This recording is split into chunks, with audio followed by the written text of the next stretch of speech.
right, I think we are ready to go. You guys ready to go? Yes. Yeah. All right. Hello and welcome to the Next to Nothing podcast, a podcast for gamers on a budget.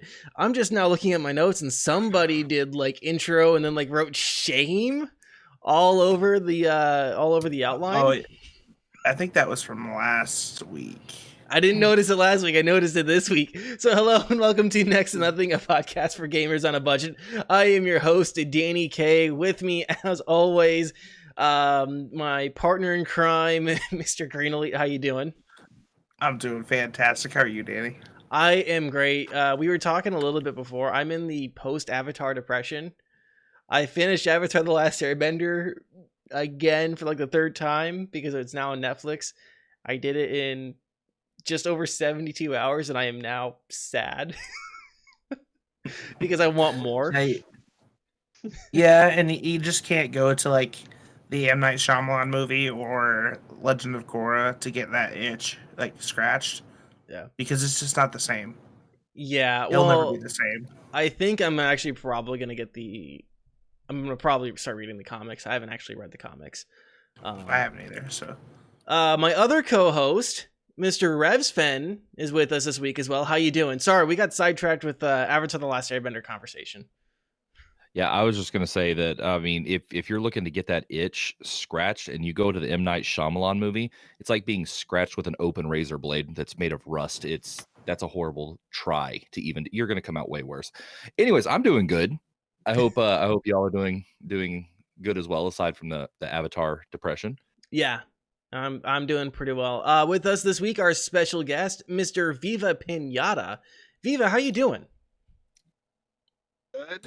I'm very curious about this. I'm gonna be honest. I haven't really went through the whole entire series of the Airbenders. I kind of like stopped at some point. I forgot where. Mm. But yeah, I'm curious now about the sad thing you're talking about. Oh, it's to me. I just want more. So many sad parts though. Yeah, there are legitimate parts that make you tear up a little bit. So Viva, for those who don't know who you are and what you do, why don't you tell the kind folks out there all about yourself and where people can find what you do? I am a content creator, so I try to put as much as I can through Twitch. I did at one point through Mixer and YouTube, and really I try to play anything I that tickles my fancy or I find interesting. I'm not as indie as Rev, but I do love indie games. So you'll see me once in a while play something weird. A lot of people like to. I like to play a lot of emotional, story-driven games. So stuff that really hits the heart, and kind of similar to Airbender in a way. So, uh, and you can find me at twitch.tv/VivaPinata900. Cool. And how about some other socials? Twitter, Instagram. Twitter is VivaPinata900, and I think Instagram. I'm gonna have to probably get back to you with that because I think I just changed it just recently, so probably have to get back to you on that one. But yeah, Instagram is VivaPinata TV. That's it.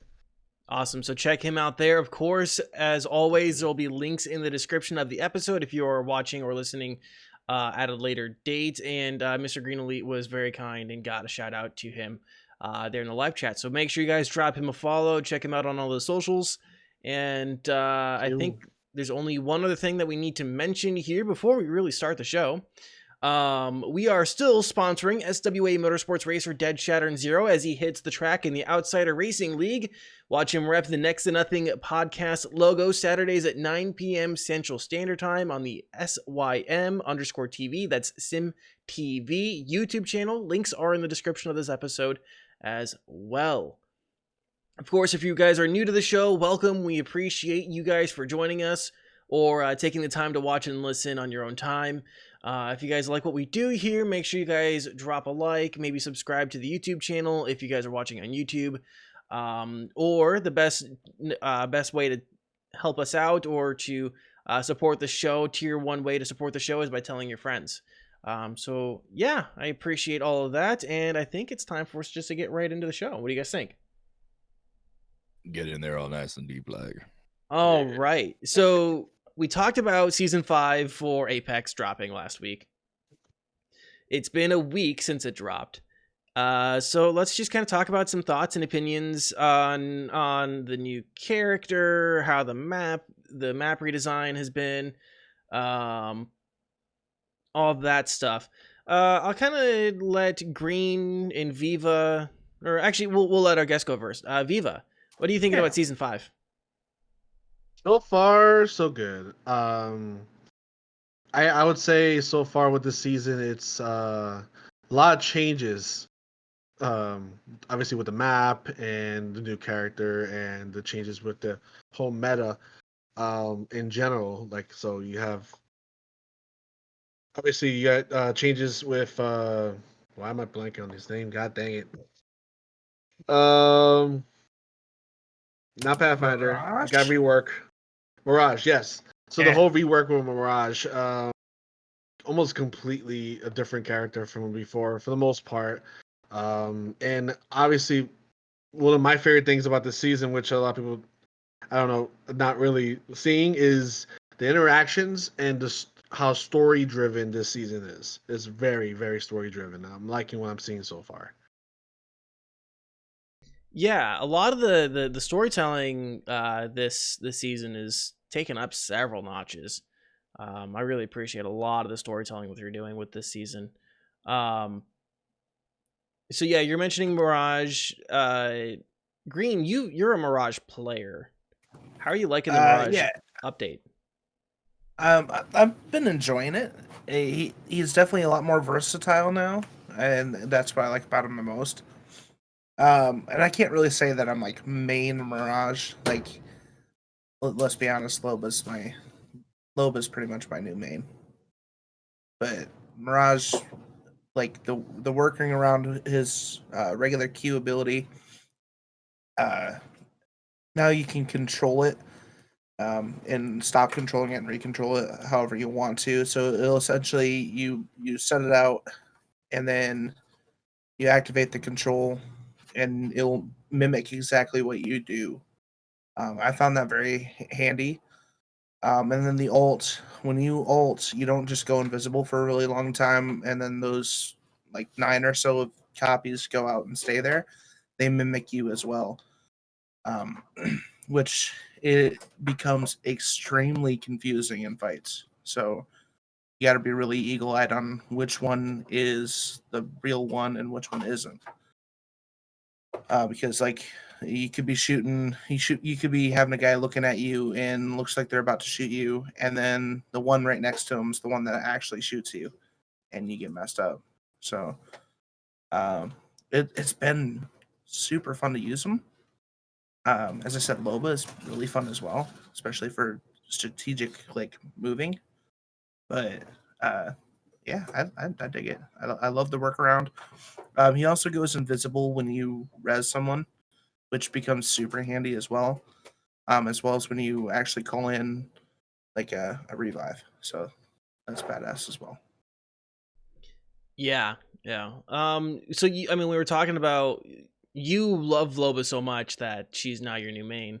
Viva, how much time have you gotten on Loba? I haven't had any time on Uh, Loba. I can just to tell be you that she's honest, really annoying to fight.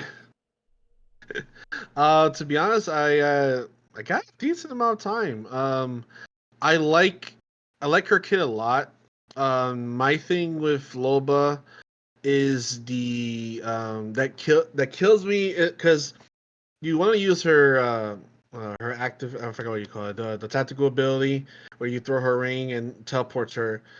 That 3 second animation after you get out of it can ruin you big time if you're in a rush.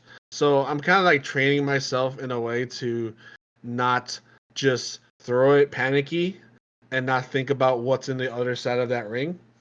Um, so that's one thing I'm trying to learn with her, but obviously another character that can get high ground besides Pathfinder and to the extent Octane. But I like the ability to be able to kind of just fling yourself 30 feet in the air and then go and get high ground almost instantly, without blink of the eye type of thing. And I see that a lot of people don't use her abilities when it comes to like the staff. Her what was it? The Black Market Boutique, something like that.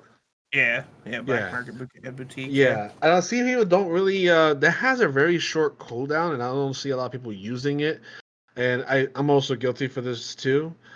It's kind of something you kind of just want to like take advantage of as much as possible because, especially if you rotate quite a bit, you can just kind of take advantage of it. Um, I had several situations where I was actually matched up with a Loba, and we were being like in top three situation, and we're surrounded by the ring, and it's so small. We have no heals, and then for a second there, I'm like, wait a minute, use your staff, and she would put the staff down, and we will end up grabbing a red shield or a red evil shield from someone, and then we will win the game because we just switched and they didn't have it. So situations like that is to teach. Obviously it's a new character. Um, I think it's just a matter of learning more and more with her, and not getting distracted by the beauty that she is. Other than that, she's she there's bad. there's lots of thirst for Loba. Lots of thirst. Yeah. She is dummy thick. And her skins are awesome. I love her skins. Mm. Great. Even the Uh basic ones too. yeah. Padre, have you had a chance to play season 5 yet? No, Viva keeps telling me to update it so we can play, and I keep forgetting. So I was too busy playing another game we're going to be talking about later in the episode. But I have been watching some gameplay footage on it, Mm-hmm. and it seems like by the time, like when people start really learning the character, she's going to have to be like a mainstay of a surviving team towards the end. I mean, like Viva said with the like the looting of the red Evo shields and whatnot. It's going to be highly important to have a good Loba on your team. I always thought myself that coming in before this happened, that it was always important to have like a good lifeline or somebody who could just heal you on the spot, just in case you can't find stuff. But it seems like now that's going to take that completely out, and everybody's going to need a good Loba. Yeah. And yeah, she's hot. One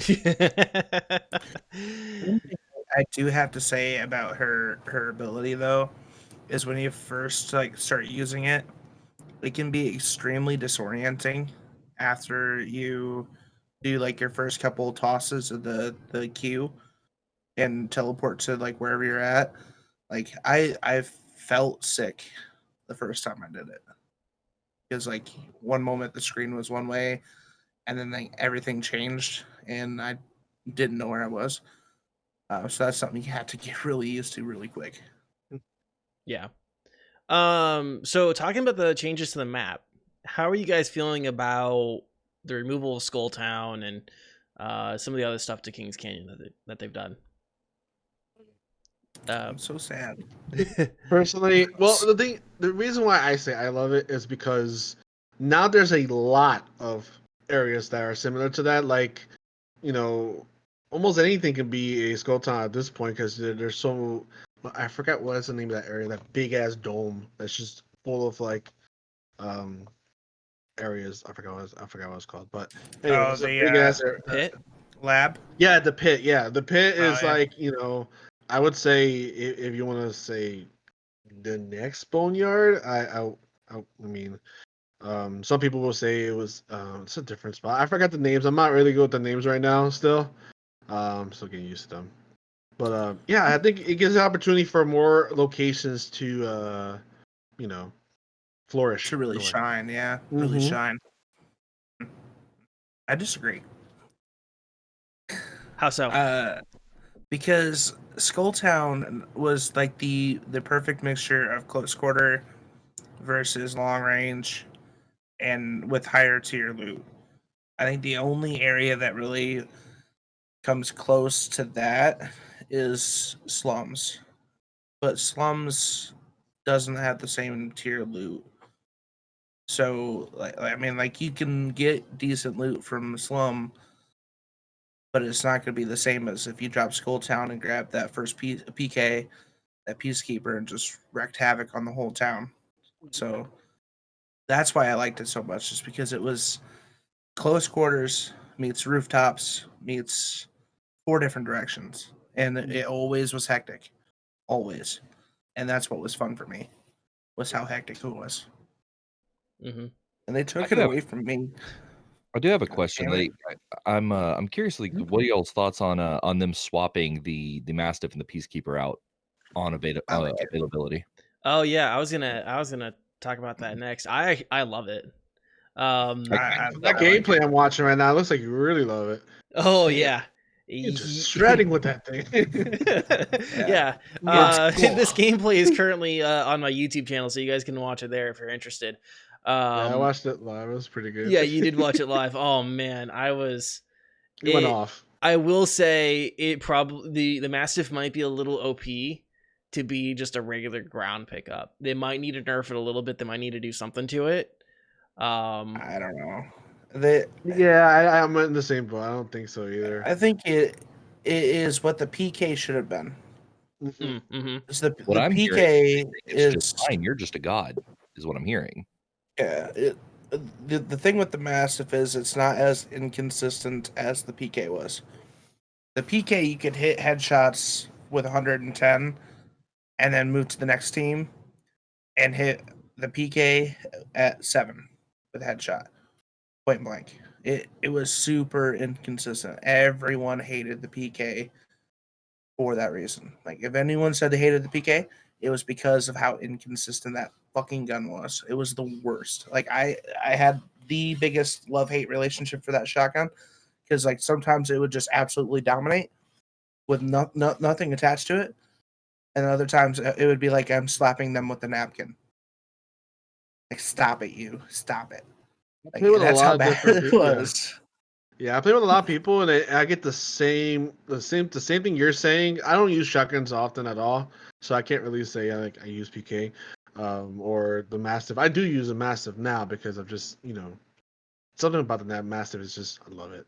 But anyway, yeah, trust me, I get tons of friends, tons of different people that play with a PK, and they just say like, I hate this gun and I love it, and I hate it and I love it. This is inconsistent. Oh, why did I hit for 10? Or this, I get that all the time, and I don't know if it's. See, I play a controller, so I'm not sure if that makes much of a difference. I don't have that experience as much. Actually, I get more with the Mastiff, where I would get hit for like 14, and I'm like, hello, and so that would happen with me more with the Mastiff than the PK. But I've heard much more people talk about the PK being inconsistent. So I definitely agree with you there for sure.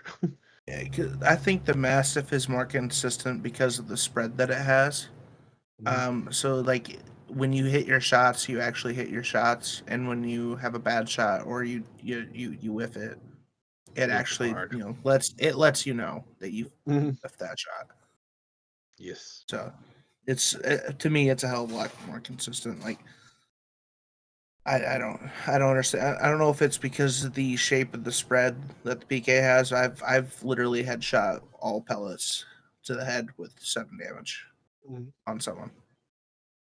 Uh, and that's just I'm Yeah. not a fan of that. Yeah. Yeah. Personally, I think they should have just maybe have included what was it?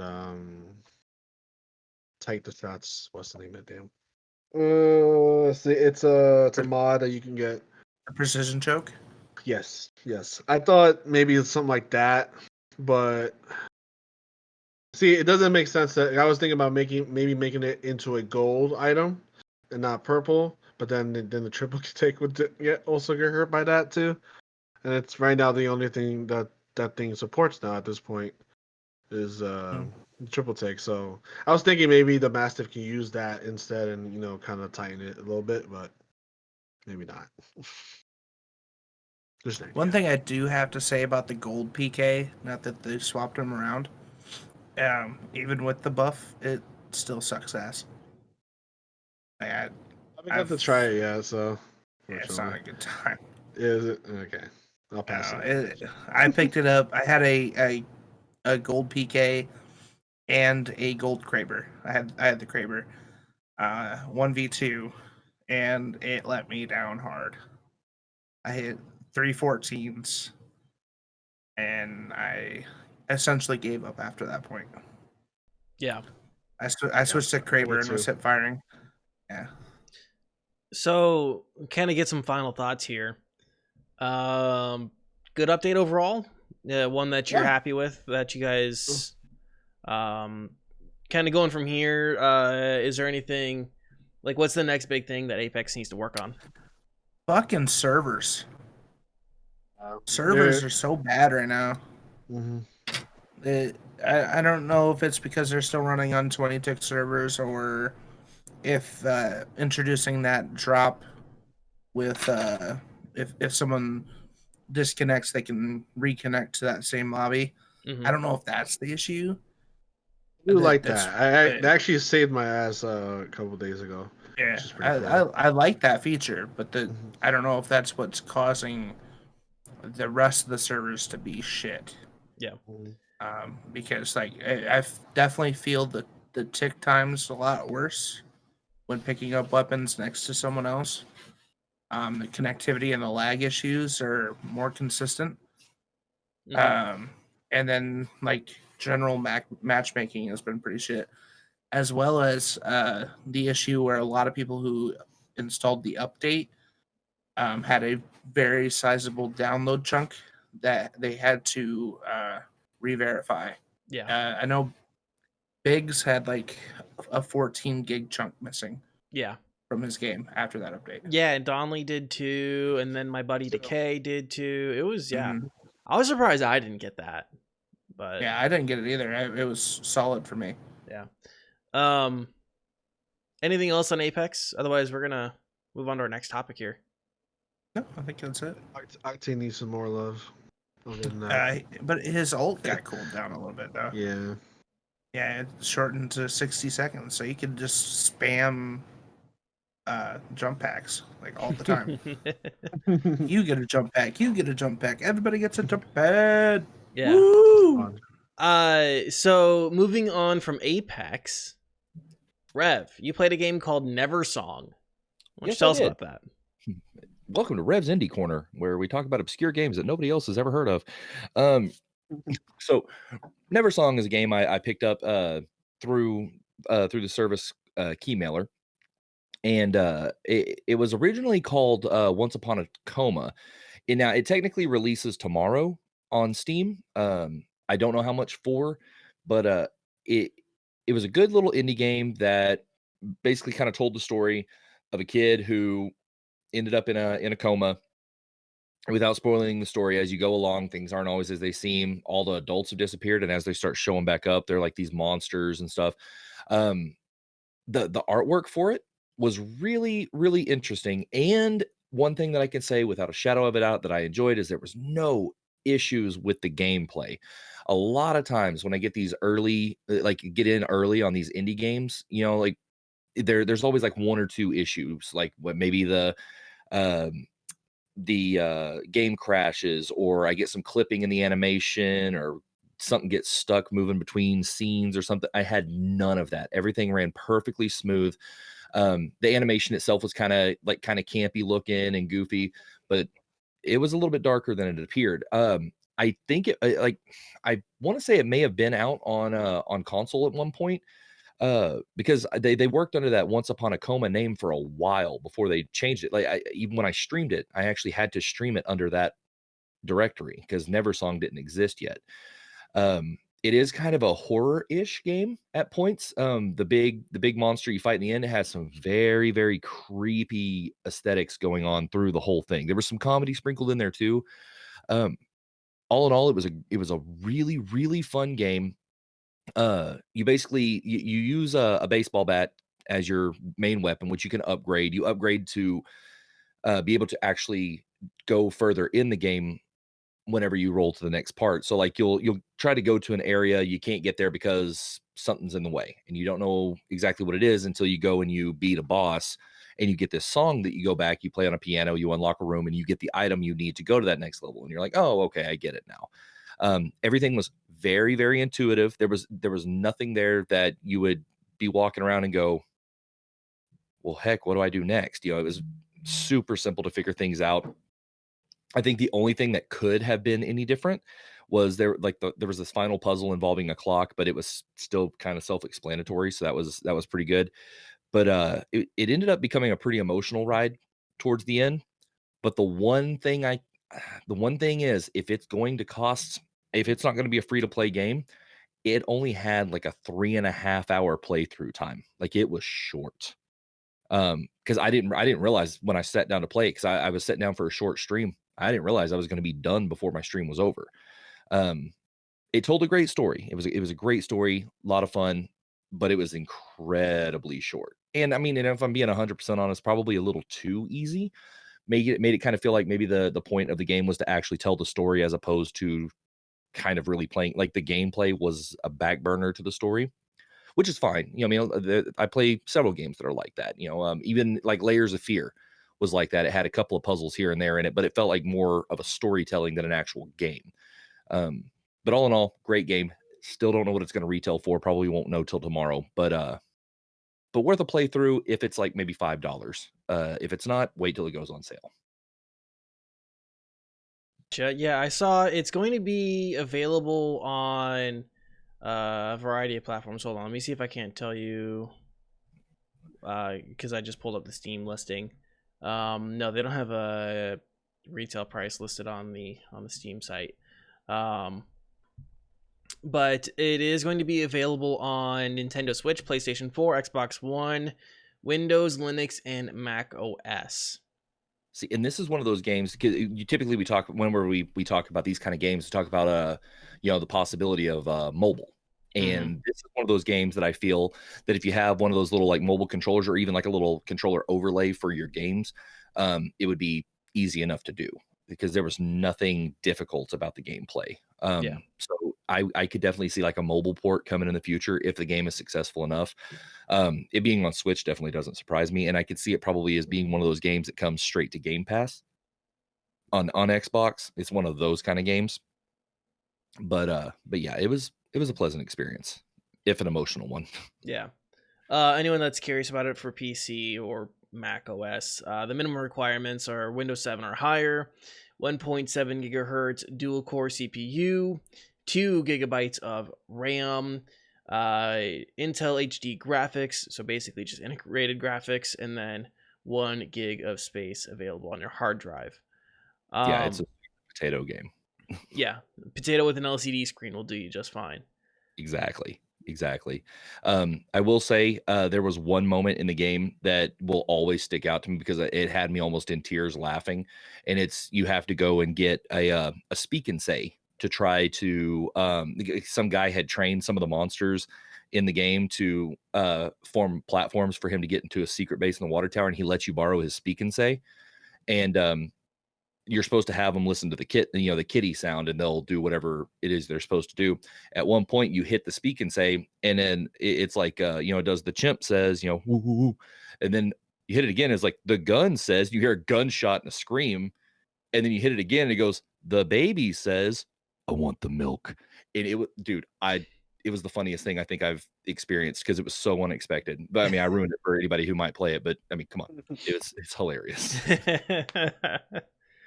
Very nice. So gameplay, storytelling, atmospheric is all hell, all good. Was Yeah, there the color any? palette of it, What's like that?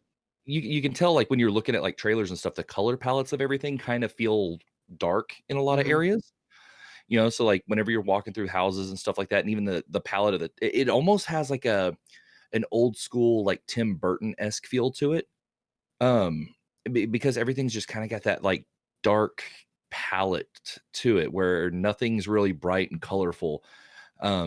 Which was kind of interesting. So it's like you kind of feel at first that it's going to be kind of peppy in the gameplay, even though it warns you, it does give you a disclaimer that there are some traumatic events in it that could be triggering and stuff like that. But like you still, when you see the animation of your character walking, you think, okay, well, this is going to at least be peppy for a while, but then just like the tone stays kind of dark the whole time. So it's kind of conflicting, but it was intriguing to say the least. Yeah. Green, do you have any thoughts, questions on this game? No, it sounds pretty fun though. Like extremely morbid, but fun. I'd play it. Yeah. Yeah, it's definitely worth the playthrough if you're just looking for a decent little story. I would say I would say if you can get your hands on it for $10 or less, do it. Do it. I mean, with a 3.5 hour gameplay, I would certainly hope it's less than 10. Yeah, yeah, I would predict that it is. I would Yeah, that's probably just my assume, opinion. Yeah. at least would hope. Gotcha. Viva, any thoughts, questions, opinions on this game? I was watching Rev play it, and I love the art style of the game. Again, the game being so short, you kind of wonder how much they're going to charge for it. That's kind of a big deal because I do play a lot of free games that are a little bit longer and they Mhm. are story driven, and they have about the same quality of our effort, at least from the like comparatively speaking. Play free games with a lot longer gameplay, and they were free. So I'm not saying the game should be free, but I'm not saying the game should be anything more than, as you guys would say, like $10 or something like that. Um, I know there's a lot of work behind that game. I'm sure. Of course, the art, and obviously put things. You know, they put the effort behind it, and it should never be for free. But if especially if you're just putting yourself out there, for the most part, I'm not saying you should be free, but don't overdo it like a certain games out there. Yeah. Yeah. I'm interested to see. We'll follow up with that next week just to see what the price is. And excuse me. We'll follow up with the price and see how Rev kind of reflects on the price after we figure that out. Anything else on Neversong here, or do we want to move on to our next topic? I think that pretty much covers it. Okay. Yeah. Yeah. So you guys got your hands on a game called Crucible, am I correct? Yes. That is correct. Excellent. Well, why don't you guys tell me about Crucible? Go with You you, want, Rev, first. you want me to go first? Yeah. Okay, so Crucible is kind of an objective. Well, at least the game mode we played. There are different game modes, but we got to test out a game mode called Hearts of the Hive. Mostly just because they had certain windows in that we could get in. We can talk about this today, so that's fantastic. But they had just little certain windows you could get in every day to play the test servers. And the days we were able to get in, it was always the Hearts of the Hive game mode, which was fine. So it's like an objective based PvP where you get in. I believe was it teams of 4, I think. It was either 4 or 5, couldn't remember exactly, but your objective is to go attack these giant mushroom-looking things called the hives and collect the hearts out of them once you finish destroying them, and the first team to collect 3 hearts wins.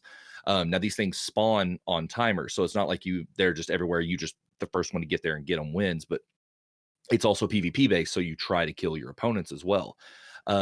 It's very class oriented, or not class oriented, but like character oriented, where certain characters are more damage based, some have more tactical abilities. There are, as far as I could tell, there are not any like legitimate healers for your team. Like some of them have self-healing abilities, but you don't have like your own support character that's supposed to follow you around. You don't have like a Mercy from Overwatch type of character.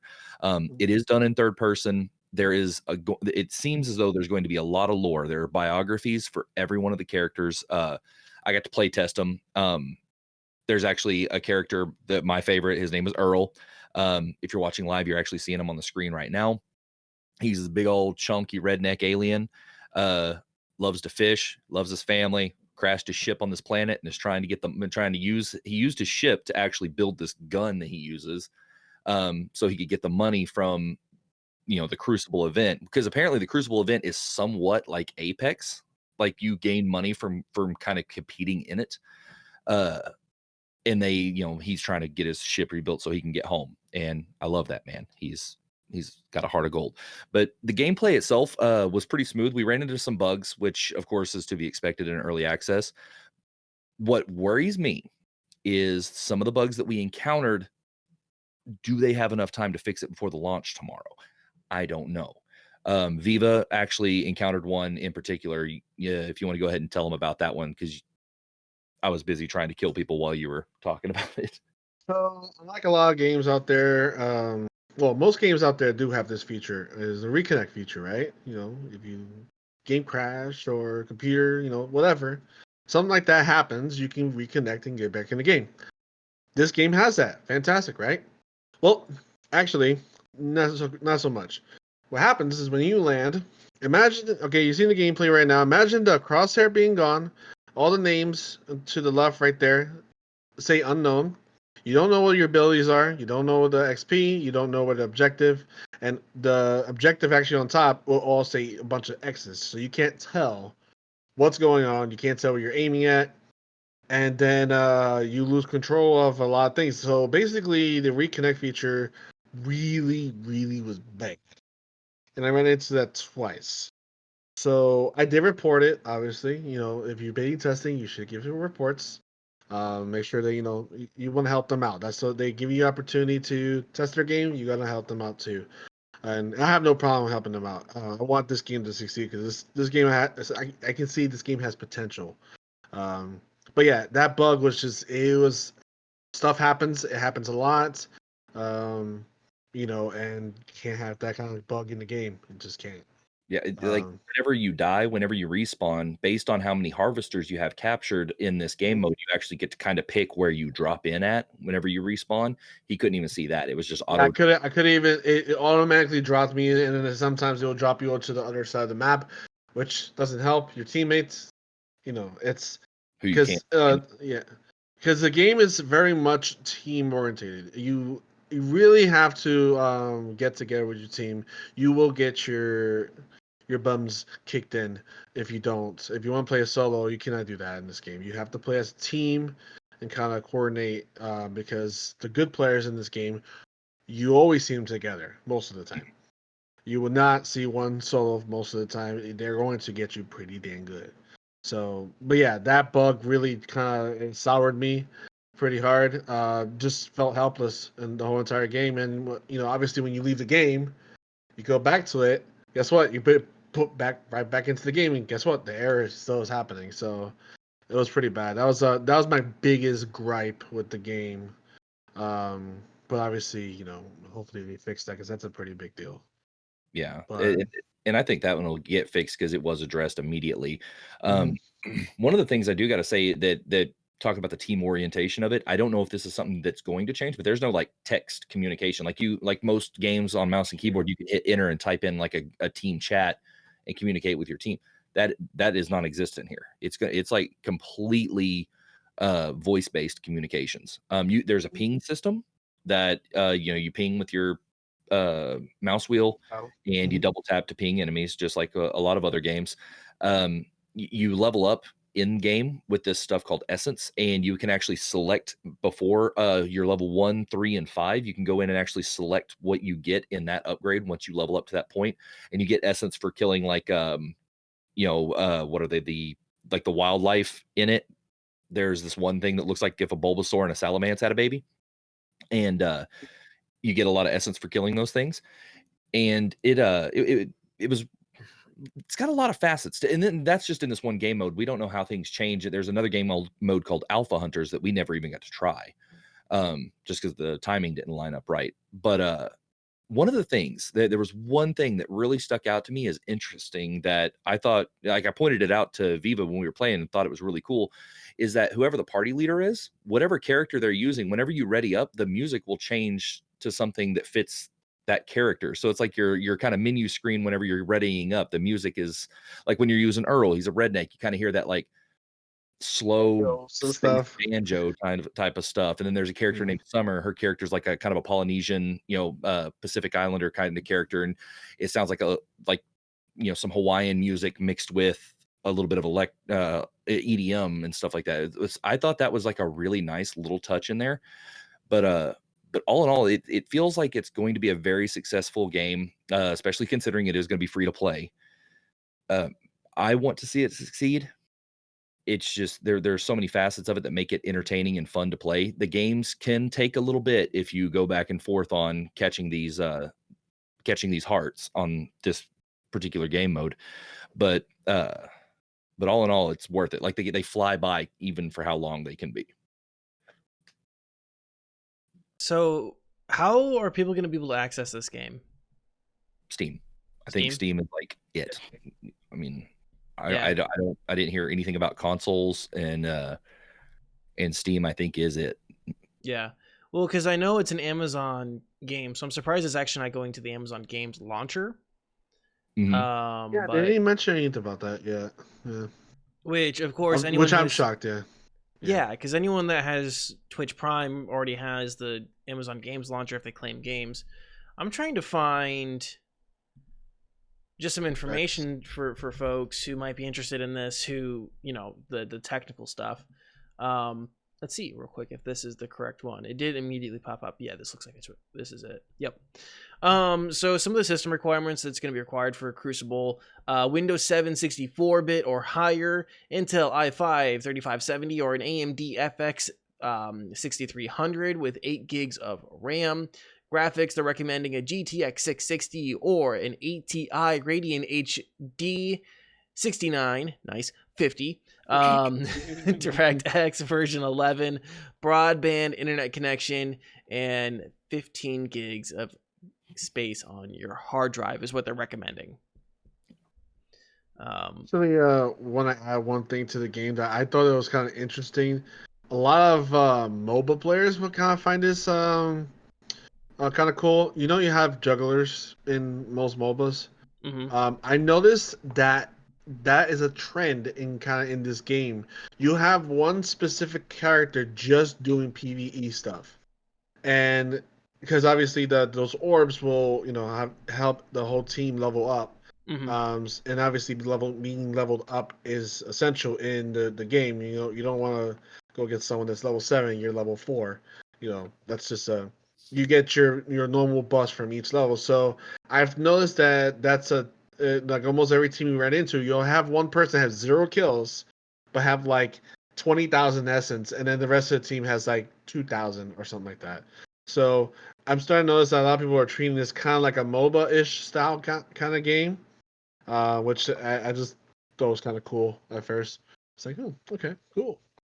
So It's crazy how multifaceted it is. There's just how many it elements is. there are to a single game. You know, between the collecting collecting the harvesters, selecting your launch points, collecting the essence, and then there are actually buffs that appear randomly throughout the match. Like you'll get one that like you'll get this one. It's called it's something reveal, like global reveal or something like that will land, and if somebody goes and collects it, everybody can see where everybody's at. It's for a short, for a limited amount of time, but it does that. And then like some will drop essence canisters where if you find them, you could take them and go take them to an opener, and then your team gets like a huge fat sum of essence. And it should, it's crazy how much there is to it without it being overbearing. It's like it almost got right there where there was too much, but didn't push over that line. So it's gonna be exciting to see where it goes. But Awesome. Oh, go I ahead. will say one more thing. One more thing is I noticed that whenever you would load into a game, whenever the way it starts is you got your drop pod, you drop down, and whenever it hits, you get out. And one of the things I noticed is it seemed like it always kind of lagged out the gate. And I wasn't the only one that saw that. A lot of people noticed it, was that like whenever you get out of that pod, it kind of freezes for a half a second. I don't know if that's a server side thing, which that's going to be the big thing. Is I want to see tomorrow when these servers open up, are there going to be problems? Like, is it going to be too much? It's kind of one of those who knows. I don't know if it's on the game side of it or if it's on the server side of it, why it was doing that. Who knows? That's something I would like to kind of keep an eye out on and maybe report back on. But one small little just interesting detail, it's an Amazon game, and there's this character. His name is Rahi, and he has this little robot named Brother. And he has this deal where he has this power jump where you charge up your jump and you let go. Whenever you're charging that jump, whenever it reaches the top, it makes the noise that an Amazon Echo makes whenever you get a notification for like an Amazon order coming in. It makes the exact same sound. It was pretty funny. I thought it was kind of a little Easter egg there. That is, yeah, that's really interesting. Anything else on Crucible? Nope. Drops tomorrow morning. Servers open. Let's play. Yeah, I think Play. me and Green might be getting in with Biggles tomorrow. We're not sure yet. At least I'm not sure what I'm doing Got some tomorrow. codes. Yeah. Cool. So I think we'll take a quick break. And then we'll come back and we'll talk about some other topics here. So guys, don't go anywhere. We're gonna run a quick commercial break and we'll be right back in 2 minutes. Ladies and gentlemen, please welcome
All right, I think we are back. We're ready to talk about I think this is a very interesting topic. So the culling is back.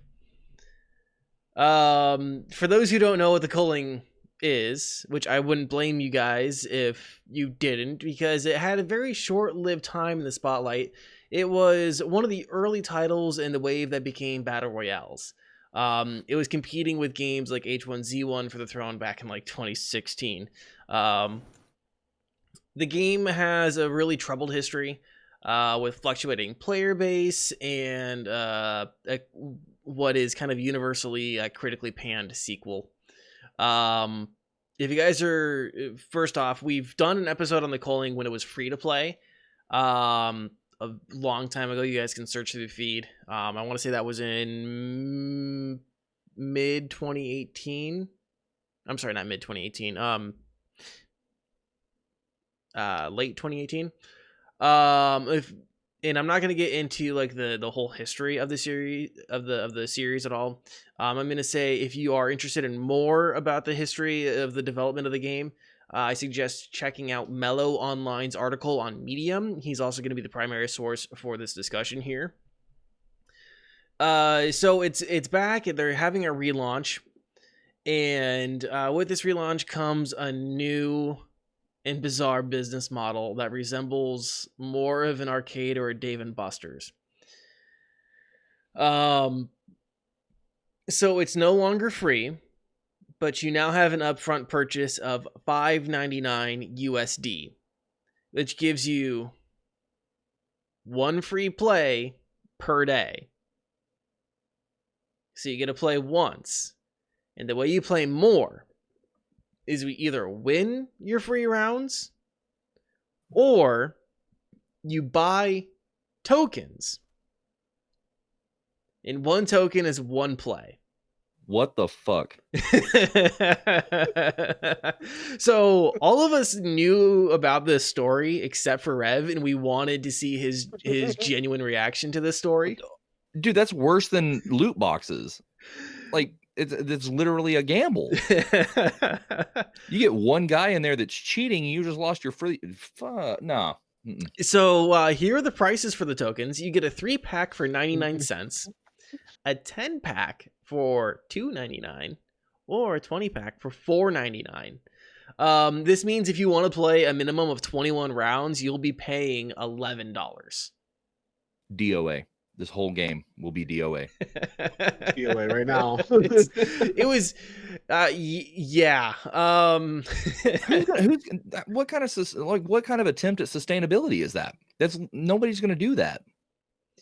No, and that's Nobody in their exactly right what, mind. and that's exactly what they're citing for this business model was sustainability. Which I don't think this isn't good sustainability at all. I think people would rather pay a subscription model than pay this. Yeah, I mean, that's why World of Warcraft has been around for so long. Yeah. The idea that the amount of time you can play is directly tied to how much money you spend is a little ridiculous to me. Like, right? Because you can look at a subscription model. The subscription model is the way I think a lot of people would try to defend this. To which I say no. Nay. This is an arcade system, and I'm sorry, but I'm not renting a play on an arcade machine, right?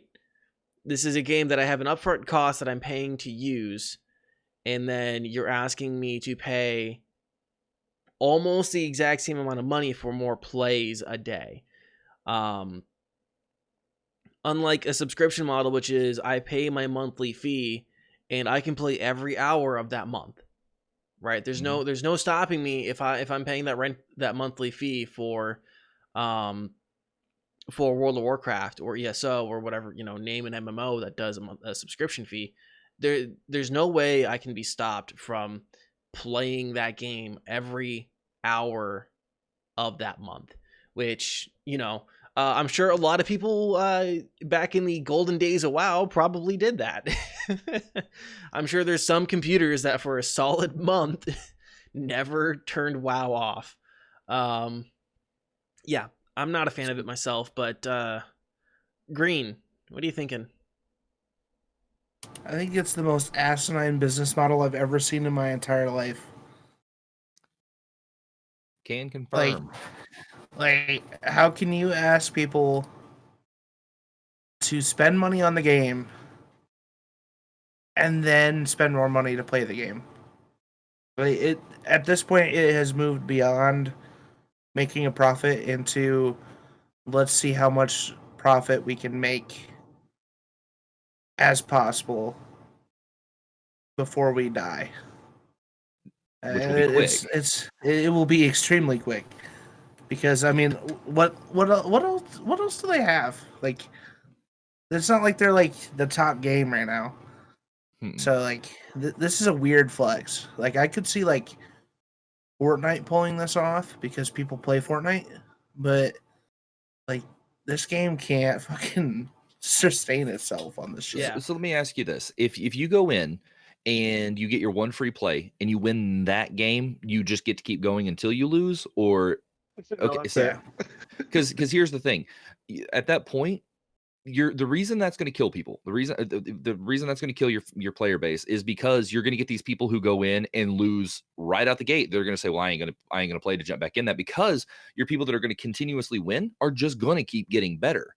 In the learning curve between the two, like the level of gameplay and skill between the people who won their first few games that keep getting to play for free and these people who can't afford to pay, however much every single day to try to play the same amount, that these guys they're not going to keep playing. They're going to go and play something else that's probably fun. It also encourages hackers. Yeah. Yeah. Oh, yeah. Yeah. Because they're not going to be secure enough to keep that stuff shut down. Otherwise, the game would have still been around and never got shut down to begin with. Yeah. They're not going to be looking out for player security. Yeah, imagine, imagine being that person who spent money on like a 20 pack, and then you get in to like you spend like your first few tokens, and the game is just rampant with fucking hackers, Mm-hmm. and you lose more money on that. I would be fucking pissed. Yeah, I would be throwing shit. I would yeah, be because at that point, people using aimbots or cheat systems or anything like that are costing you money. yeah. I would be saying nasty words on Twitter to the devs And with publicly. it being a battle royale, you have to win the entire thing to keep going for free. Yeah. Well, You don't get shit for second place, right? not that I understand. No. Which yeah, and it's more like Darwin Project, which we forgot to mention. Darwin Project is closing its doors. Yeah. That announcement came out a while ago. I forgot to mention it 2 weeks ago. But so it's a lot like Darwin Project, where it's not like the 100v1, like 100 people drop into a map. It is like the 16 people. So it's a bit smaller, but still, it's a game. It's a very high skill game. Which I mean, the game itself is not a bad game. It just got completely destroyed by PUBG.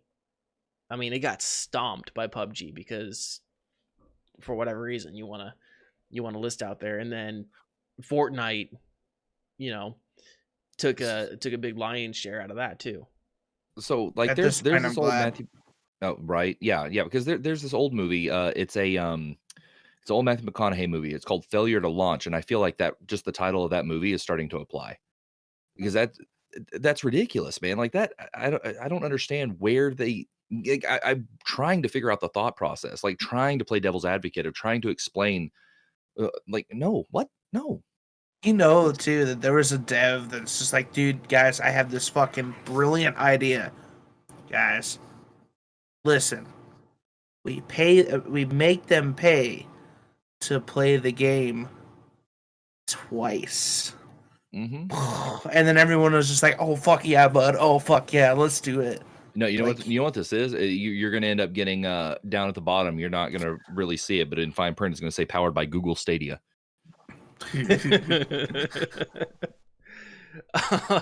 Viva, what are your thoughts? What are your opinions? How are you feeling about this story?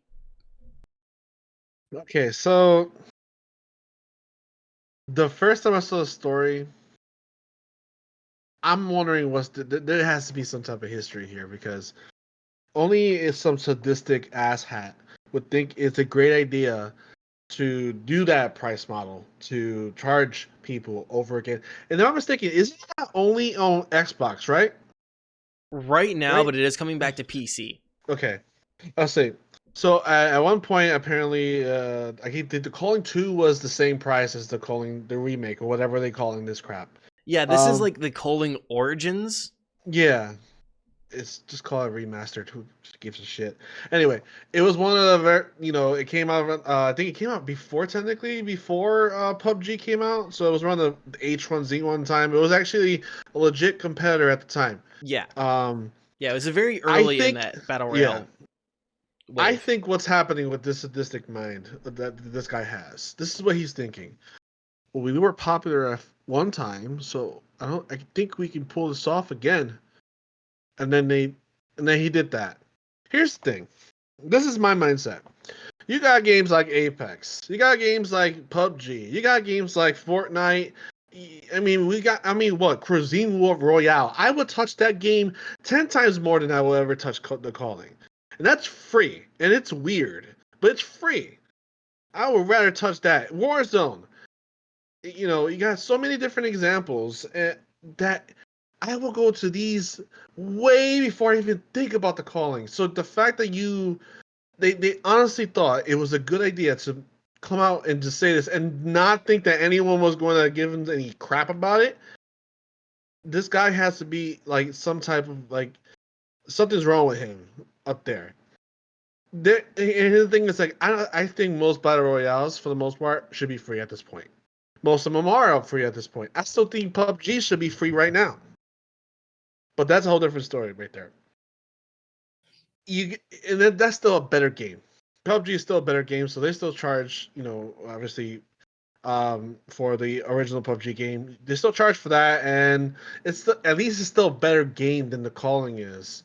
At least he only had to pay for it once. One time. You only have to pay for it one time. You can play whatever you want. And it's just, honestly, it's I when I saw this, I think my mind broke.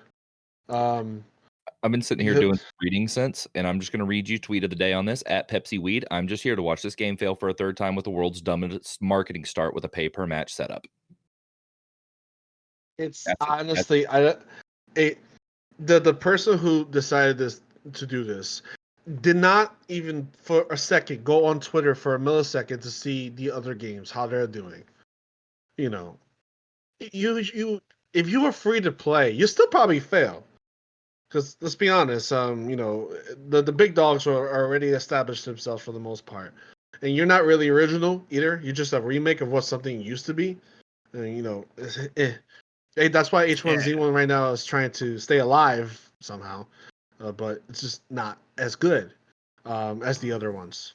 So I don't know if they were free to play. I think what it is that he was just trying to get a quick grab because he knows it's probably going to fail because everyone else is probably playing the other games, and he's trying to take advantage of some some not so informed people or what have you. That's the only thing I can think of as far as like the mindset of this person or these people.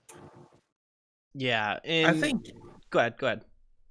I think what the devs had in a mindset here was trying to make something that was newer and unique, set aside from the already established giants like Fortnite and Warzone and Apex, because each time, like, Fortnite brought the building, Apex brought the character selections, and Warzone brought the money system, cash respawn, stuff like that. Like a whole bunch. Each one of these games brought something new to the table when it comes to battle royales.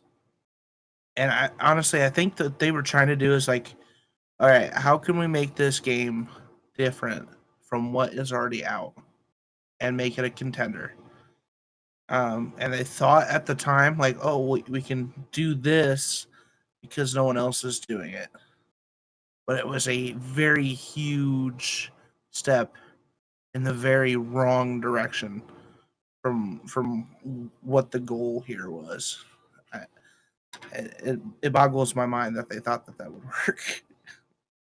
It just blows my mind. Yeah, like in my head, I thought when I heard about the token system, this is the first thing I thought. I'm like, maybe this is just misinformed. I thought the token system was like this. You use the token system to go into ranked games that you get money for. Because technically, like in Fortnite, you can go to these cash cups and you can get real money for playing the game. And you didn't have to meet a certain requirement. So I thought the token system was that, but then that's technically gambling in a way. So I guess that's what I thought. I thought the token was you play ranked games, and then if you position whatever, you get money back or something like that. That would have been better, but also I can see where it wouldn't work because obviously the gambling aspect to it. Yeah. Well, I mean, I just couldn't figure out why. Right. So a big part of it was you had a dwindling player base that you couldn't seem to get money and support out of when you went free to play with the microtransactions, whatever else. So why, if you come back, would they want to pay for a token system instead of like a battle pass or a subscription fee or any other microtransaction that isn't pay to play? Like I had a hard time seeing a justification for the business model just from the fact that they already failed to make the game sustainable in the first place. And if this is done in the name of sustainability, I think I'm just kind of covering what we've already said like a dozen times. This is one of the worst business models I think I've ever fucking seen for a video game, and I'm gonna leave it at that. Do we have any final thoughts, opinions, questions that we want to put out there? They're fucking stupid. Fuck them. I mean, God. I have nothing to say. Nothing else to say about those assholes. It's just like Those goddamn. devs. Worse about all this, I don't know if y'all remember, I covered a game a long time ago called Don't Die Minerva. That was kind of like, it was set up kind of like Luigi's Mansion, kind of very reminiscent. You played the little girl with the flash. Same company, great game. What happened? Yeah. Well, the thing is, I think this is even worse than EA. Like anything, like at least they play the games. You were locked behind certain things, but at least you can play the game. This one is like, no, we need a virtual quarter to play this game. I'm sorry, I'm just getting back into it again. I think it's just worse than EA. The thing with EA though, EA has been genuinely looks like they've been trying to rectify past mistakes. Yeah. This is like a company doing a fucking Hail Mary in the baseball diamond. I bet they took a massive bankruptcy insurance policy or something. They're like, how do we collect this insurance money? I know how to kill our company on arrival. Yeah, like it's this is my last thing about it, and I'm serious this time. There's a game that came out. It was a 90s battle royale game. I'm pretty sure. I'm not sure if you guys know about it. It was made by Cliff, one of the originators from Epic. He made that game. That game went down. That was free to play. I'm actually sad that game went down. Oh, you're talking about Lawbreakers? No. It's another one. It hurts. I don't know the name to it right now, but I'll think of it later. Okay. But anyway, this game, it had innovative things in it, like good stuff. It was really buggy. It was very alpha, but it was still innovative. It had innovative aspects to the game. That cash system that's in Warzone right now, that was the first game that had it. That came from that game.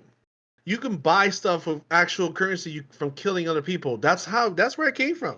Radical Heights. And Radical Heights, there you go. That's the game. But yeah, that game went down, and this game is trying to come back up and have the audacity to, yeah. It was ranked the lowest on a list of battle royales ranked from worst to best, so it was easy to find. Yeah. I completely forgot about that because that came out right when I started streaming, and I played a couple. Mm-hmm. I played a couple streams of that. Not anymore. The Culling is going to take that bottom spot. How dare you stand where he stood? Yeah, so it just hurts me that game went down and this one's trying to come back up. I'm like, you go back and down to the hole you came from. You should have stayed dead. Shotgun. Lesson, old man.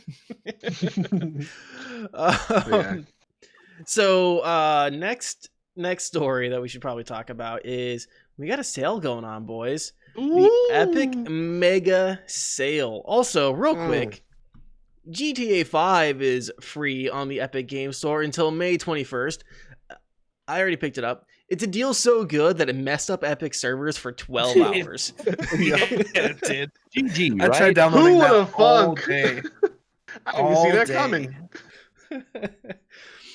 It has also apparently made GTA fucking unbearable to play online because of all the hackers. I'm assuming anyone who's already been like I've been locked up in cages 5 times. Yeah, exactly.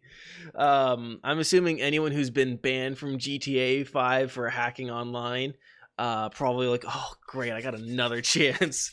New Epic account, here we are. I'm on my way to fuck your bitch. Well, if I'm not mistaken, you have to have 2-step verification to get it. So technically, if you're a hacker, you have to give up your phone number or your email. Was it? I don't know how that works. I just already verified me now. Yeah. So you technically have to do 2 steps. So I mean, it's not gonna stop them, but at least it's some type of little roadblock stop them. Yeah, not really. Well, email addresses are free, so if they verify, yeah, yeah, it's Mr. Granley at onlyfans.com. So that's a good deal you guys can pick up. But the Epic Mega Sale runs. It actually started on Thursday of last week. It'll end on June 11th. There's a lot of games that are 75% off right now. I figured we kind of go on and maybe give some suggestions if people want to look at it, some games that you guys think would be worth picking up. I have Also, 2 games. Otherwise, Viva, if you want to go first, it's up to you. no. I was just gonna say that you also get $10, just for you get a $10 coupon, just for shopping for the first time. Well, on the Yeah. first game, you get $10 off. Is there a minimum purchase requirement for that? Does it have to be Oh, like no. no? I got No. it from Grand Theft Yeah. Auto. Yeah. And I was telling myself I'm never going to spend a penny on Epic Game Store, and then they give They me give you $10. money. I've never spent a penny on Epic Game Store, and they gave me $10. Like, here, Don't worry Have about it. fun. We'll give you money. just get yourself something nice. Here, kids, go buy yourself a Star Wars. That's a good deal. I didn't realize that it could be just from picking up GTA 5. Mm-hmm. Get yourself some of those Yugi Man cards. Get you- Yugi Man. That's great. That's every kid our age's stepdad right there. Yugi Mans. My grandpa. That was my grandpa for sure. It was Yugi Men's. Yugi Yugi Men's. Mans. Oh my god. Why don't you get yourself a pack of cards with the guy with spiky hair on them? So some game suggestions. I have some game suggestions. It doesn't matter who wants to go first. Viva, do you have some you wanna suggest? Yeah. Well, I took advantage of the sale. I got Control. So again, you get $10, and it was already $29.99. So I got Control, which is arguably, game of the year contender from last year. You can get it for 20 bones. That's right now I'm streaming that game and I'm loving it so far, and it's great and satisfactory. Or satisfactory, right? Did I get that right? Yeah. Satisfactory. That's another one too that I played. I actually played it before the sale, which hurts because I got it like a month ago. It's just not that bad, I guess. But again, you can get that for $16 if it's your first purchase. If you're into like building everything, and I mean everything. This thing has everything. There's a lot. So first person build. It's just great. Look at some trailers. I don't know. It's kind of hard to describe the game. It's first person, kind of like steampunk-ish industry builder type of thing. It's just fun. Tons of fun, and of course Control. Those are my 2. Yeah. Rev, are you looking at the Epic Mega Sale right now? You have some suggestions you want to give, or? Yeah, I already got. I have my suggestions lined up. So one of my favorite games of all time that I don't talk about like a lot, like on stream or anything like that, but like a lot of people that know me know that's one of my favorites of all time is a game called Rebel Galaxy. It's like a space outlaw bounty hunter type game, where you actually do your battles broadside like naval ships. The sequel, which I haven't got to play yet because I didn't know it even came to PC, is actually on this sale for $20.99 or $20.09, so you can pick it up for $10 with your coupon. And then another one, of course, it's not free anymore, but a lot of us had a lot of fun with Totally Reliable Delivery Service. It's pretty inexpensive at this point. So if I had to pick 2 right now, of all the ones I've seen on here, those would be the 2, aside from maybe the South Park Duo, because both of them are actually the full 75% off, the Stick of Truth and the Fractured But Whole. Stick of Truth $7.49 and Fractured But Whole's $12.49. You throw your coupon in there, you got yourself a couple of really funny games for really cheap. I know that's like literally double the 2 that I was supposed to suggest, but I mean, it is what it is. Yeah, no, you're a rebel. You're a rule breaker. That's why I played Rebel Galaxy. That's my favorite. Green Elite. Do you have some games? Yeah, I'm gonna have to say I've had a boner for this game since it came out, and that's Jedi Fallen Order. Oh yeah. It's on sale, 35% off, $38.99. Fantastic game. If you can get that for cheaper than $60, I spent $60 on it, and I don't regret it. I don't regret a penny of that. And then probably, I don't know. The Witcher 3 is on there as well for $14, $14.98, which is not a bad pickup. Which I mean, it's Game of the Year edition too. As I've never played it, so I'm probably gonna pick it up. But I've heard so many good things about it. Probably not gonna be my thing, but we'll see. Well, if you like Jedi Fallen Order, I think you'll probably enjoy the gameplay because the gameplay is very similar. As long as there's not a lot of walking. Uh, Too much walking. what was that, Viva? Does horseback riding count as walking? If it's anything like Skyrim, then I'm not gonna have a good time.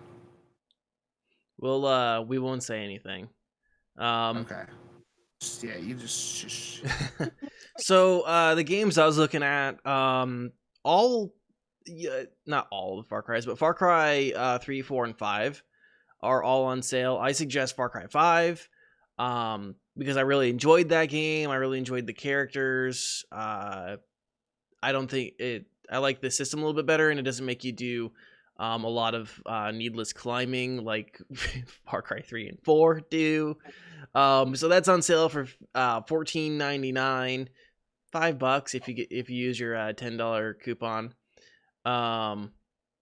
I also suggest Uno, especially if you can convince some friends to pick up Uno too. It's $3. It's $2.99. Have some friends pick it up and scream at each other about not why the fuck are you stacking so many goddamn cards. Just a real quick thing. Me and Nine Baz played Uno together.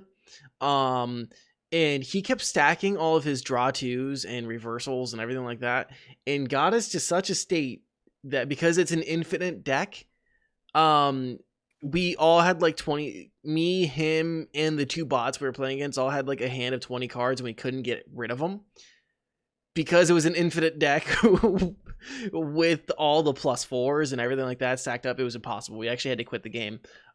So I suggest you don't do that. Don't be the asshole. Don't turn Uno into a game of fucking Monopoly. Baz. Disclaimer. Baz. I do have to say something. Yeah. Assassin's Creed 3 Remastered is on there as well. And for any Assassin's Creed fans, that is a phenomenal entry into the series. And I highly recommend that too. Yeah. I mean, it's not a bad sale at all. I was about to say, I got to have all these Assassin's Creed. Well, it's funny you mentioned. It's funny as we're talking. One game that I've been eyeing on for the longest time, and it's actually I realized it was only in Epic Game Store, and they finally it's on sale. Observation from Digital, Devolver Digital. It's only $12. I grabbed that right away. As I was also scrolling through the list, I just saw it and I'm like, got it. That's it. Because that game, I've been waiting for that game to come out to be on sale just to grab it for cheap. But yeah, the sale is really damn good. Just to kind of, I guess. For those that are listening live, like right now, I just wanted to go ahead and put this out there. Does anybody in here have a creator tag, support a creator code? Because I mean, now would be a good time for people to use those because you could still support your favorite creators using that. Rev, I think you might have a creator code. Do you have a creator code? Hey, do I have one of those? Yeah. What? Oh, man, Rev, why don't you go on ahead and tell people about your creator code? By the way, since we're on the topic of the Epic Store, yeah. So if you use these sales at all, use creator code RevSven, just REVSVEN, and I will put any funds that I make from that and put it actually towards the podcast. Oh, you don't have to do that, baby boo. But No, I don't have to. Well, I used it twice already. So it's like, Yeah. yeah. Anything else related to this epic mega sale at all that we want to talk about? Anything else we want to discuss have related? Go ahead. I can't keep looking at it because I'm going to end up breaking my no penny to Epic. It's a good sale. It's got all the Assassin's Creeds on there. It's got this John Wick game that looks pretty dope. Hex, I saw that. Yeah, John Wick's Hex. yeah. Seriously, good on Epic for this. I mean, it's a hell of a sale, and then you add the $10 coupon that you can grab just for downloading GTA 5 for free on top of it. It's good. See, it's things like this that Epic Games Store needs to do to try to compete. Now, let's be honest. You know, the summer sale comes. It's going to come, and it's probably going to look like some cheap cheesecake you get from a fast food place because their sales. Steam sales are just unbelievable, but this is a great way to kind of be like, hey, we're serious. We'll give you $10. Yeah, even if it's not a Shopify. competition, do a. I mean, not Come on, man. viable. Like What that's was the that, thing. Rev? I was saying, like, even if it's not a competition, at least it's like viable. Like it makes them at least like a something for people to look at just as another launcher. Because they have their own games on there that you're not going because the Rebel Galaxy Outlaw, the one that I'm excited to. I actually, while we've been sitting here, went ahead and bought it. Because I didn't know it was coming to PC. It's not on Steam. The first one is, but this one's not. And so it's like, they have their own titles that they have exclusive that people want to check out. And this is a great way for them to at least get people to be like, give us a shot, give us a shot. Yeah, I'm and I with it. think with these sales coming in and offering some really good things, it's ultimately good for customers.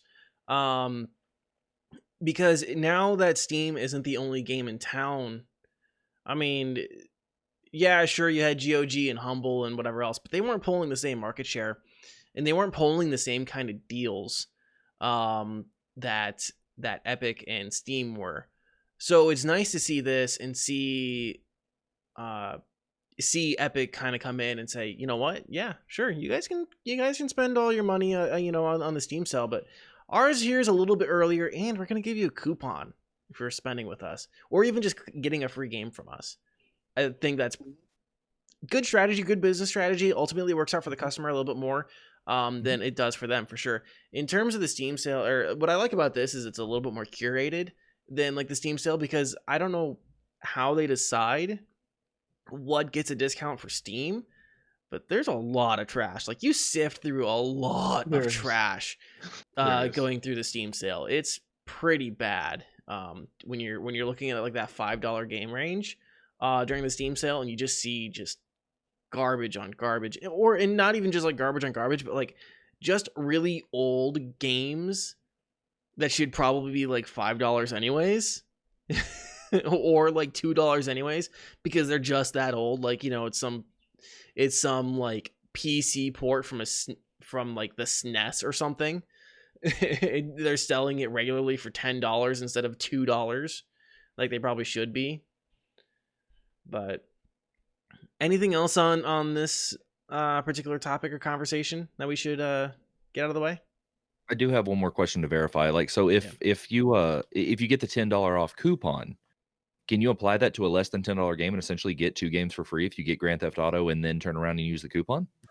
No, What you have to do is go ahead.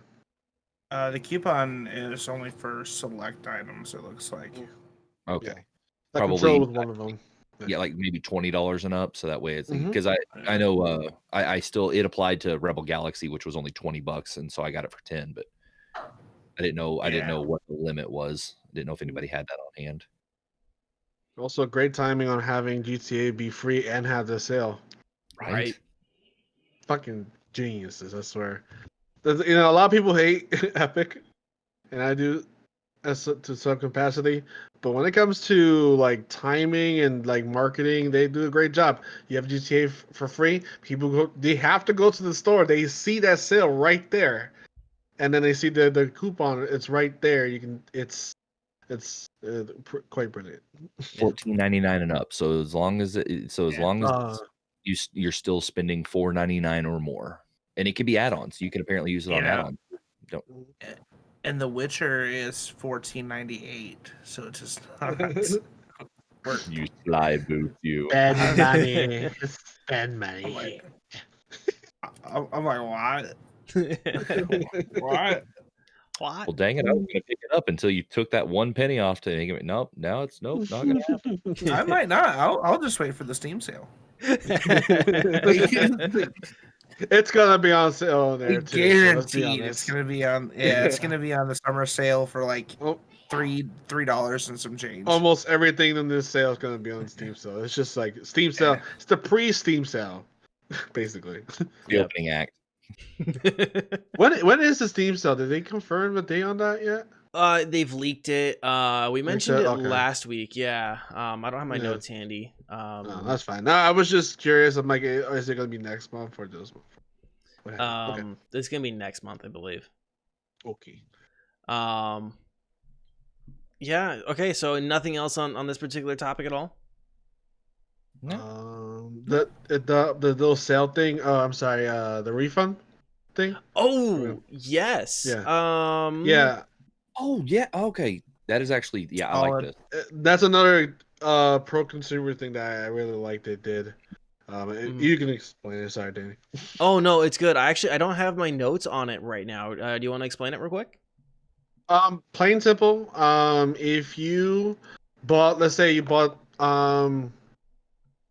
not GTA. That's what I was about to say GTA. Let's say Assassin's Creed Remastered last week, for $30 or whatever.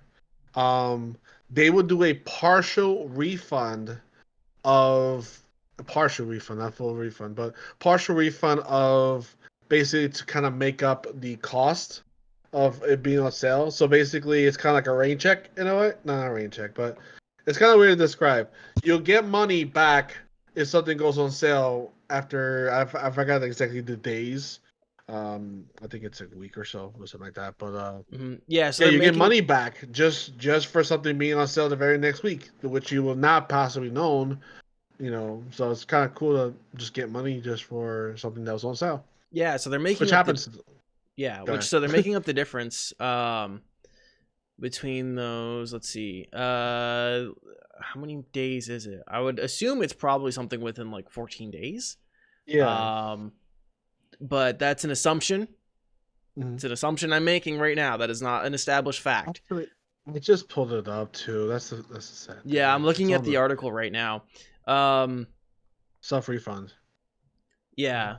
So the website I'm looking at doesn't have all that information. But yeah, so they'll make up the difference, which I think is a brilliant move. It's certainly a better refund policy or good faith effort than Steam has put out. I don't think you can get a partial refund or anything when a game goes on sale from Steam. Yeah, what do you think, Green? What's your opinion? I think it's a good move. Like, it definitely made me feel a lot better about Epic. I mean, a lot of other places would not do that for sure. Like, I don't To think be honest, they don't Steam's really ever done have anything to. like that. No, Yeah. I don't even think physical retailers do that. No, they don't. Lowe's used to do that when I worked there. It was 14 days. If it went on, no, they gave you 30. If it went on sale within 30 days, you could actually come back in, bring your receipt but you had to have your receipt. It wasn't one of those you can come back and they would just take your word for it. But they would actually refund you the difference. I don't know if that was just our store or if it's a company wide thing, but that it used to be that way when I worked there. Yeah, I just had a thought, but I lost it. Darn it, I just lost that thought. It's gone. It's gone. Any other opinions, thoughts, questions on this refund policy at all? No, they keep on with these. If they keep on with these pro consumer like things like this, honestly, it's at some point everyone's gonna be like, "Well, they're doing some pretty good things over there." So you know. Oh, It'll get to the point where people will start shopping for games instead of just Mm-hmm. browsing the Steam store. yeah. Mm-hmm. This is what I was going to mention. Yeah, especially because this is really nice because of how Epic kind of started everything. By right, everyone remembers Metro Exodus and Shenmue Yep. 3 getting these in Borderlands 3 getting these exclusivity deals with Epic for when a lot of people already had keys for Steam or already had game, were already ready to use it on Steam, and Epic having to make up that difference already. And there was a lot of bad PR around that, around them, buying up and snatching up these games. So this is good. This is good. Will out towards customers from Epic. I think that they kind of learned that you can't just snap up everything and expect people to just go to you. That you have to kind of entice them. Mice don't go to traps that don't have food, kind of situation. You need some. We are rats, and we want that sweet cheese. Anything else on this topic? Actually, a quick thing I just saw: development in progress. They actually have screenshots and videos of mod support and achievements coming out for Epic Games. So that's a lot of stuff that a lot of people had gripes with, the store and all. And now they're actually, bringing it out. So that's pretty cool. Yeah. Well, and then like Friends system was busted, and then you had like Borderlands 3, and then trying to like use the Friends system. This is just a gripe with all these launchers and other services. Mm-hmm. You guys see how Steam works. So how come you just can't replicate what Steam does? Why do you have to make shit so complicated? Like we tried to play Battlefield 4 2 weeks ago, and trying to get our group together to play was a fucking pain in the ass. I'm sure Green can attest to this, dealing with Origin on a regular basis. Yeah, Origin's pretty bad. I'm just like, you have a great template. Just look at fucking Steam. It's not. Hell, just look at Yes. Facebook. Speaking of Origin, God, they just need to make it where nobody can invite you into a game until you're actually in there, right, Viva? Yeah. What are you trying to say? I'm loading into Apex, and I still got the loading screen up, getting like 7 invitations from Viva. Dude, get in here, get in here. I'm trying. I'm just being annoying. Sorry. Cool. Later, Calling. You might want to get Danny's advice. Look around. Make sure Anyway, sorry. Cool. So I think that's all we have to say on this here. That's all I have to say about that. That's all I have to say about that. So let's go on ahead. We're gonna wrap up the show here. Viva, go on ahead and tell the kind folks out there who you are, what you do, and where people can find you. I'm Pinata. I love games, and right now I am playing Control out of the Epic Games Store. It's a mindfuck of a game. I love it. It's great. It's a very party game, and also in the end of the stream I like to play spooky jump house horror mansion. It's basically like a level based, kind of like an old school level based scary game. I do 100 levels, and it's funny to everyone else, not me, and it's scary, and yeah, it's fun, and yeah, that's pretty much it. Cool. And all the places people can find you? Yes. Or did you already say that? Yeah. Earlier today, but if you, like I said, twitch.tv/VivaPinata 900. Same thing goes for Twitter. That's where you can find me. I usually post before and after. And obviously, we're actually going to be playing. I'm going to be sprinkling some Crucible 2, obviously, with the launch. So that's going to help. Excellent. Mr. Green Elite, what's coming up on your channel? Probably some more Apex, and I think I'm gonna try out some of that Crucible game. So not much else news-wise. I might I might play some Warzone this weekend too. I'm trying to find some time to edit some YouTube videos. I think that's the biggest thing for me. But yeah, you can catch me on Twitch, twitch.tv/Mr. Greenleet. I'm also on the Twitter and the Instagrams. Instagram is TTV Mr. Greenleet. I don't want to talk about it. And everything else is just Mr. Greenleet. So, yeah.